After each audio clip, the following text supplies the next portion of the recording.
Dear students, this is Praveen Kumar Agarwal from Management Department. Welcomes you in my today's lecture of Company Law. In today's lecture, we will discuss upon the topic Memorandum of Association. यानी कि आज के lecture में हम discuss करेंगे memorandum of association का क्या concept रहता है कंपनी के पॉइंट ऑफ व्यू से, क्योंकि हमने इसको स्टडी किया था कि अगर कंपनी को इनकॉर्पोरेट करना है तो इनकॉर्पोरेशन से पहले कंपनी को मेमोरेंडम ऑफ एसोसिएशन को एप्लीकेशन फॉर्म के साथ में सबमिट किया जाता है। तो मेमोरेंडम ऑफ एसोसिएशन का क्या मतलब होता है? Memorandum of association for a company is like the constitutional law for a country. जैसे कि किसी भी कंट्री के लिए कॉन्स्टिट्यूशन के बेसिस पर कॉन्स्टिट्यूशनल लॉ को डेवलप किया जाता है, उसी तरीके से मेमोरेंडम ऑफ एसोसिएशन किसी भी कंपनी के पॉइंट ऑफ व्यू से कॉन्स्टिट्यूशन का काम करती है। ये वो डॉक्यूमेंट होता है जिसमें कंपनी के कॉन्स्टिट्यूशन और उसकी एक्टिविटीज़ के रिगार्डिंग डिफरेंट टाइप के रूल्स को फॉर्म किया जाता है, और जब कंपनी अपनी इन एक्टिविटीज़ को फॉलो करती है तो इन पर्टिकुलर रूल्स को ध्यान में रखते हुए ही ये इन एक्टिविटीज़ को परफॉर्म करती है। ये कंपनी के फंडामेंटल चार्टर को रिप्रेजेंट करता है। It defines the extent of powers of the company, beyond that it can not go. It is a document filed at the time of incorporation. यानी कि ये वो पर्टिकुलर डॉक्यूमेंट होता है जिसके बियॉन्ड कंपनी अपने ऑपरेशंस को परफॉर्म नहीं कर सकती है। ये कंपनी की पावर्स को डिफाइन करता है, पावर्स की लिमिट को डिफाइन करता है, और इस लिमिट से बाहर जाकर कंपनी अपनी किसी भी एक्टिविटी को परफॉर्म नहीं कर सकती है। जब कंपनी को इनकॉर्पोरेट करना होता है तो इनकॉर्पोरेशन से पहले इस डॉक्यूमेंट को रजिस्ट्रार के साथ में सबमिट करना जरूरी होता है। सिंपल वर्ड्स में अगर कहा जाए तो मेमोरेंडम ऑफ एसोसिएशन या फिर MOA ये वो फाउंडेशन होती है जिस पर कंपनी बिल्ड होती है। यानी कि किसी भी बिल्डिंग के लिए जो रोल फाउंडेशन का होता है वही रोल कंपनी के लिए मेमोरेंडम ऑफ एसोसिएशन का है।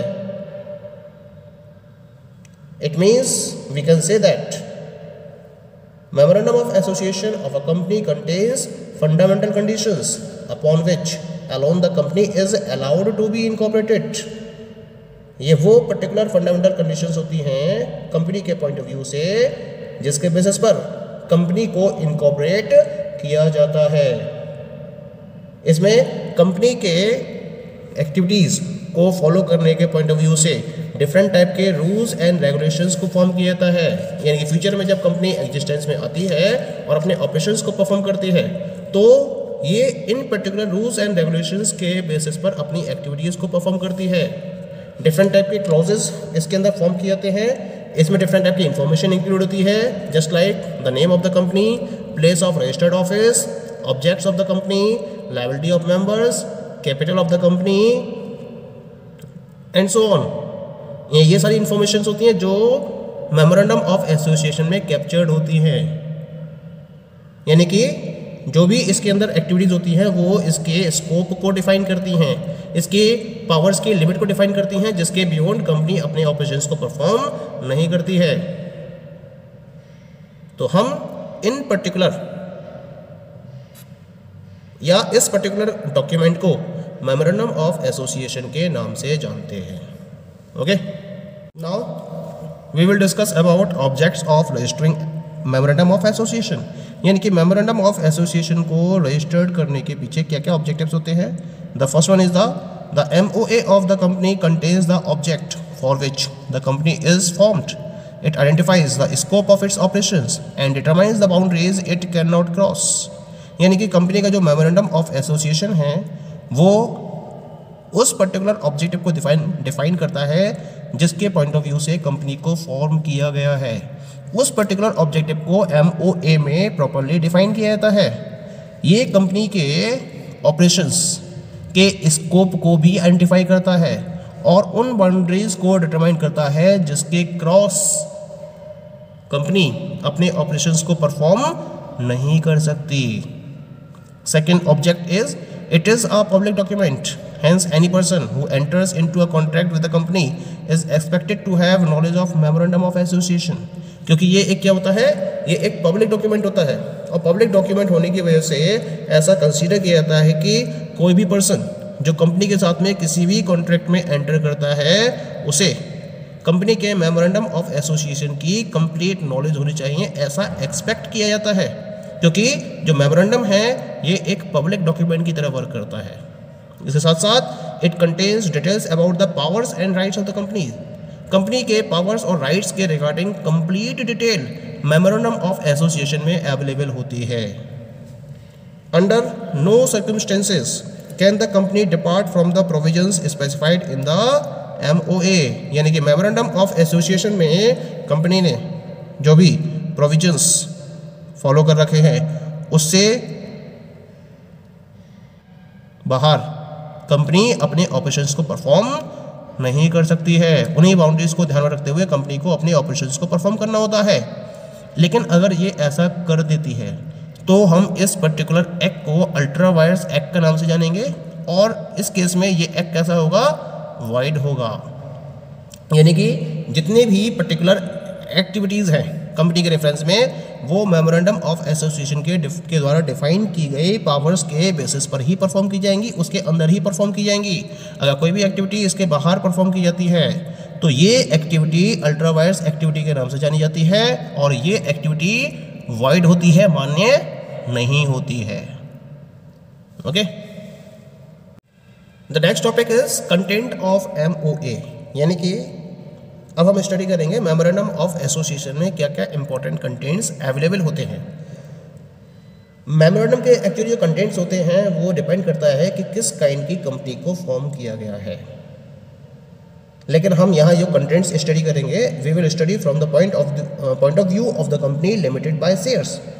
लिमिटेड बाय शेयर्स कंपनी के केस में शेड्यूल फर्स्ट की टेबल 1 के अकॉर्डिंग डिफरेंट कंटेंट्स प्रोवाइडेड हैं, और इन कंटेंट्स में मेन जो कंटेंट्स हैं these are first one name clause where the name of the company is provided, second one is known as the registered office clause where the state in which the registered office of the company is to be situated is given.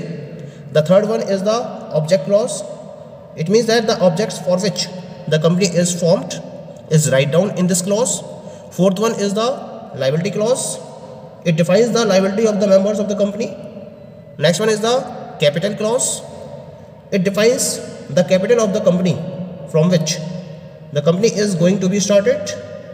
The next one is the sixth clause, association clause और subscription clause भी के नाम से भी जानते हैं इसको, means it includes the names and other particulars of subscribers to the memorandum. And the last one is the nomination clause. It is applicable in case of OPC only, and it contains the name of some other person who shall be the member of the company in the event of subscriber's death.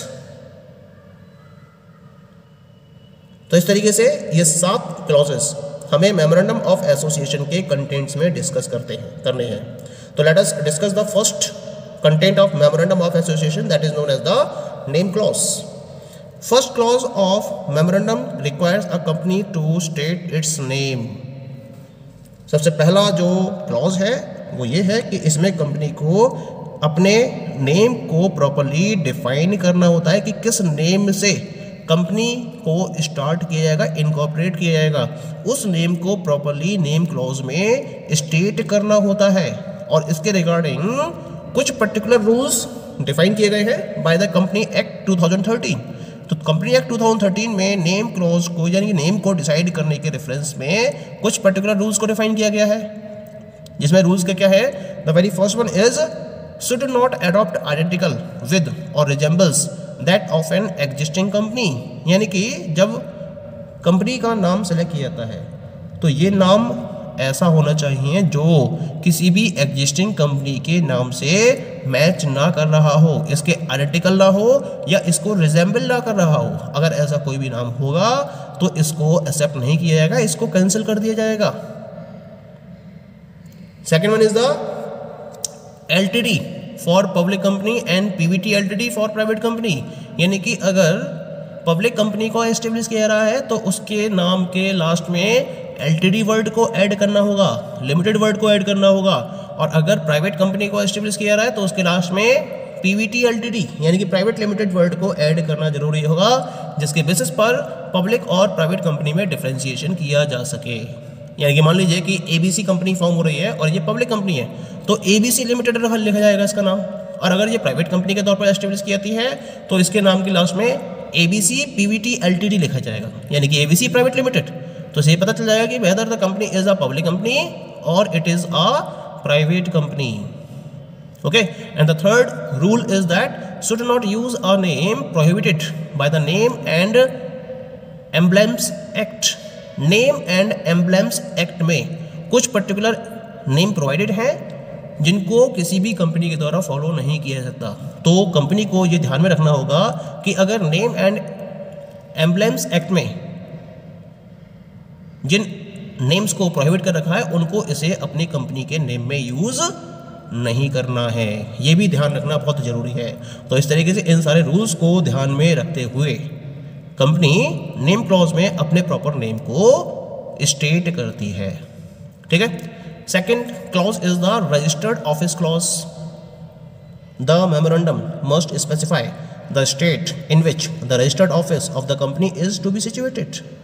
यानी कि memorandum के इस clause में company को उस state का specification देना होता है जहां कंपनी का रजिस्टर्ड ऑफिस सिचुएटेड होगा। उस पर्टिकुलर स्टेट को इस क्लॉज में स्टेट करना होगा। The third one is the object clause. क्या होता है इस क्लॉज में? This is the clause that defines the object of the company and the extent of its powers. The object of the company must be stated very clearly and shall not be illegal or against public policy. Any company cannot do anything beyond object clause. यानी कि objective clause में company को अपने objective के बारे में properly define करना होता है, जिसके पॉइंट ऑफ व्यू को ध्यान में रखते हुए कंपनी को फॉर्म किया गया है। यानी जिस पर्टिकुलर ऑब्जेक्टिव के लिए आपने कंपनी को फॉर्म किया है उस ऑब्जेक्टिव को आपको ऑब्जेक्ट क्लॉज में स्टेट करना होता है और इसके साथ साथ आपको इसकी पावर्स की एक्सटेंट को भी स्टेट करना होता है अंडर द ऑब्जेक्ट क्लॉज।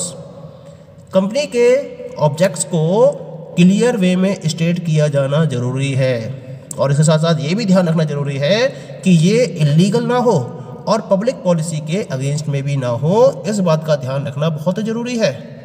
और कोई भी कंपनी अपने ऑब्जेक्ट क्लॉज के बियॉन्ड कोई भी पर्टिकुलर वर्क को परफॉर्म नहीं कर सकती। यानी कि ऑब्जेक्ट क्लॉज में जो भी एक्टिविटीज़ डिफाइन है, जो भी इसकी पावर्स की लिमिट डिफाइन है, उन्हीं पावर्स की लिमिट में और उन्हीं ऑब्जेक्टिव्स के अंडर में कंपनी अपनी एक्टिविटीज़ को परफॉर्म कर सकती है। इसके बियॉन्ड ये अपने एक्ट्स को परफॉर्म नहीं कर सकती।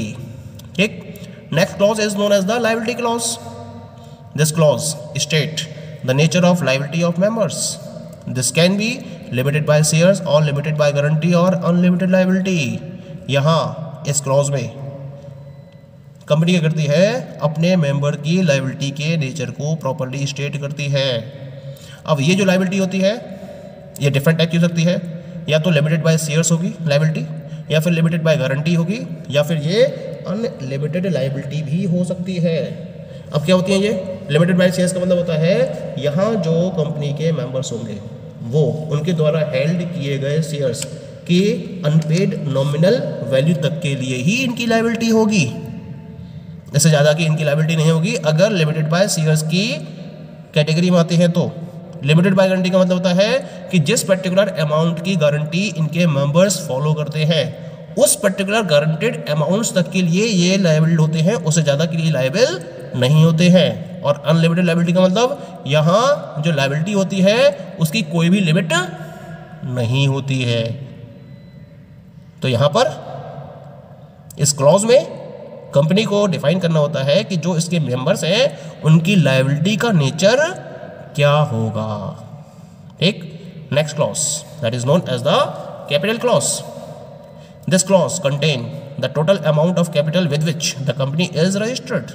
The capital is known as authorised और नॉमिनल कैपिटल, यानी कि जितने पर्टिकुलर अमाउंट ऑफ कैपिटल से कंपनी को रजिस्टर्ड किया जा रहा है उसे हम कंपनी की ऑथोराइज्ड और नॉमिनल कैपिटल का नाम देते हैं। और इसको प्रॉपर्ली स्टेट किया जाना जरूरी होता है कि कितने टोटल अमाउंट ऑफ कैपिटल से कंपनी को रजिस्टर्ड किया जा रहा है, और इसे कैपिटल क्लॉज में प्रॉपर्ली स्टेट किया जाता है। ठीक, next one is the subscription clause. The memorandum must be subscribed by at least 7 persons in case of public company and 2 in case of private company. Each subscriber must sign the document and write the number of shares taken by him. यानी कि subscribers clause में company के incorporation के time पर जितने भी subscribers available होते हैं उनकी कंप्लीट डिटेल यहाँ प्रोवाइड करनी होती है। उनके सिग्नेचर होने चाहिए, उसके साथ साथ उनके द्वारा कंपनी के कितने शेयर्स हेल्ड किए जा रहे हैं इसके बारे में भी इंफॉर्मेशन होनी चाहिए, उनका नेम और जो भी पर्टिकुलर्स है वो सारी इंफॉर्मेशन सब्सक्राइबर्स क्लॉज में अवेलेबल होनी चाहिए। अगर पब्लिक कंपनी है तो उसमें कम से कम 7 सब्सक्राइबर्स होने चाहिए, और अगर प्राइवेट कंपनी है तो उस केस में कम से कम 2 सब्सक्राइबर्स होने चाहिए, और इनके regarding complete detail subscription clause में राइट डाउन की जाती है कि इसके कौन कौन से सब्सक्राइबर्स हैं, उनके साइन होते हैं, उनके द्वारा कितने कितने कंपनी के शेयर्स हेल्ड किए जा रहे हैं, नेम क्या है उनका एड्रेस क्या है, और भी जो पर्टिकुलर्स की डिमांड की जाती है वो सारे पर्टिकुलर्स इन सब्सक्राइबर्स के रिलेशन में सब्सक्रिप्शन क्लॉज में राइट डाउन किए जाते हैं। And the last clause is known as the nomination clause. Nomination clause is only applicable for 1 person company.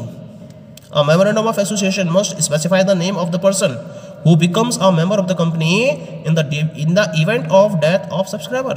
यानी कि ओपीसी के केस में केवल एक ही मेंबर होता है, मिनिमम भी एक होता है और मैक्सिमम भी एक ही मेंबर होता है। तो अगर उस पर्टिकुलर मेंबर की डेथ हो जाती है, यानी कि जो सब्सक्राइबर है कंपनी का, अगर उसकी डेथ हो जाती है तो उसके बाद उस कंपनी का मेंबर कौन होगा, तो उसके लिए सब्सक्राइबर को उस पर्टिकुलर पर्सन का नाम लिखना होता है जो उसकी डेथ की इवेंट में कंपनी के मेंबर की पोजीशन पर आ जाएगा।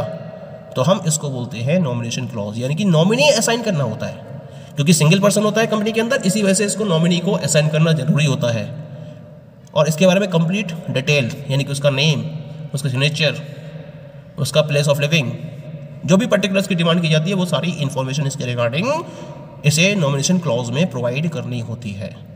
इन this way these are the 7 clauses of memorandum of association. Thank you.